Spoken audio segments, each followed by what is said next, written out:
দুটো করে ভাত খেয়ে নাও, তারপরে তবে আবার আবার খেতে বলেছে। ভাত খেলে কি হবে? ভাত খেলে শক্তি হবে। শক্তি হবে। তুই কি দিয়ে ভাত খাচ্ছিস?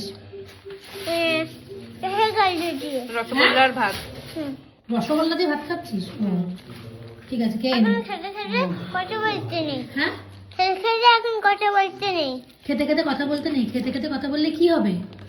বই আসতে যাবে। ও ঠিক আছে, তুমি খেয়ে নাও। তারপরে খেতে বলতে। গাড়ি করে একা একা চলে যাবে। আমি তোকে চালিয়ে নিয়ে চলে যাবো। ঠিক আছে। কি বলছিস? কালকে কোথায় যাবি? আমি তোমার কাছে বসবো, তুমি গাড়ি চলে যাবে, দেখবো। আমি গাড়ি চালিয়ে নেবো, অসুবিধা নেই। আমার কাছে লাইসেন্স আছে। না, তোমার কাছে বসে পড়বো। আমার কাছে বসে পড়বি তো, আমি গাড়ি কালকে চালিয়ে কোথায় যাবি? খেতে কোথায়? খেতে আর আমি চলে যাবো। না, কোথায় যাবি বল না। বাগের কাছে। বাড়ির কাছে। ও সত্যি কথাটা বলছিস না তুই আমাকে? আচ্ছা কোথায়, আমাকে বল কোথায় যাবি কালকে? না, তবে সবাই তো যাবে। তারপর সবাই চলে যাবে, আমাকে বললে আমি কাউকে বলবো না। কোথায় যাবি কালকে তুই? বল বল। শুনতে পাচ্ছি না। ও সিরিয়ালটা শুনতে পাচ্ছি।